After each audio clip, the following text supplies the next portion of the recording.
Hi, Doug Carlsen here. We're going to talk about the savvy dentist and debt today. First of all, I'd like to read two quotes from psychotherapist Phil Tyson. I quote him a lot, but he has good things to say.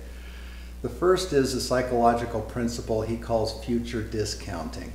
We often take on debt giving little thought to how we need to change our lives to accommodate it. I'm going to say that again. We often take on debt giving little thought to how we need to change our lives to accommodate it. Say my older car is gone. It's ruined. So we go to the Toyota dealership. I'm ready to buy a new Camry. About 45 minutes later, my wife and I end up buying a Toyota Highlander, all-wheel drive, nice. It costs about $15,000 more. $15,000 more than we thought we would pay.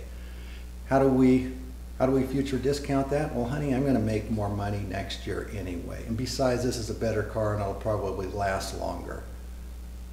Both of those are probably not true. Future discounting. Tyson's second principle is a relationship between consumption and personal identity. He says advertising has brainwashed us all to consume brands that provide us an identity. Our self-esteem becomes captive to products. For guys, oftentimes, that's a house or an auto in particular. For women, it may have to do with certain types of shoes or a Chloe or Burberry bag that they want. For many couples, it's the home they live in or even the school that their kids attend. Any choice, this is my quote, any choice we make to improve our self-esteem comes at a price. Again, any choice we make to improve our self-esteem comes at a price. Let's look at problem areas that doctors have. First is revolving credit card debt. I think we all know this is a huge problem.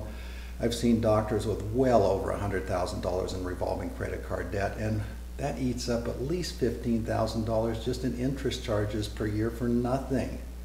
$15,000 goes a long, long ways for saving for retirement each year. Get rid of that. Cut up the cards. Do not take on credit card debt. Home mortgage. Home mortgage is one of my pet peeves. The reason is that homes don't do as well as we think they do. Charles Farrell, in his book, Your Money Ratios, back in 2010, I believe it was, told us that your mortgage should never be more than 2 times your family income. In fact, by about age 50 or so, it should be down to 1.5 times your income or less. In other words, if you're making $250,000 a year as a family, you should not have a mortgage that's more than $500,000. Now, you can buy a home for more, but the rest should be cash. Banks will loan you certainly a lot more than that. And that tends to put doctors in much more expensive homes. Farrell also goes on to say, and this has been proved over and over statistically, your primary residence never increases in value more than the rate of inflation. In other words, your home is not an investment. The media always touts that your home is your best investment. It's your most valuable investment. Why? Because a lot of people have built up equity that they can tap to buy other things. That's what they're getting at. They're trying to sell you something. Your home is not an investment. It's where you live, and it doesn't increase in value more than inflation. In real dollars, it doesn't do anything. Well, what if you're over that 2 times? And most of us are. I was. You know, most doctors buy homes that are well over 2 times their income. What do? The main thing is to stage upgrades. That's where doctors get in trouble. It's not maintenance. It's not cleaning people. It's staging. It's all about upgrades. Pools in the backyard, landscaping, kitchens in particular. Let's talk about HELOCs, home equity lines of credit. This is why a lot of Americans went underwater from 2007 until today.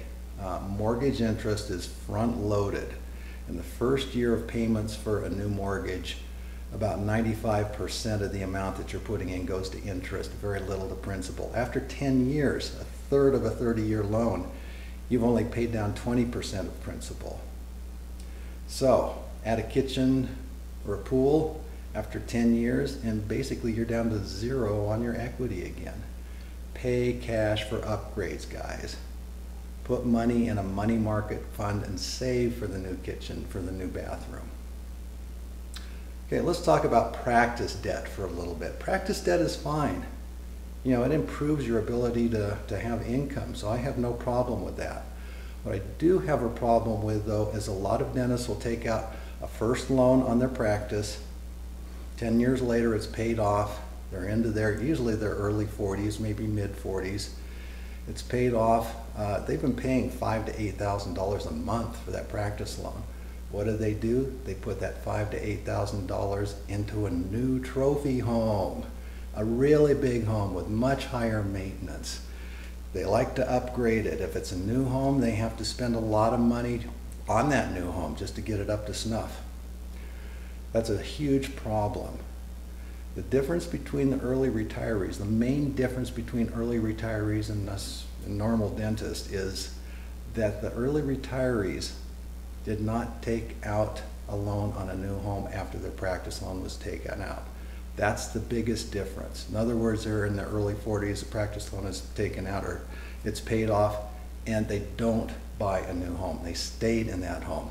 Interestingly, further on into retirement, they're all living on golf courses and big homes. Thanks for listening.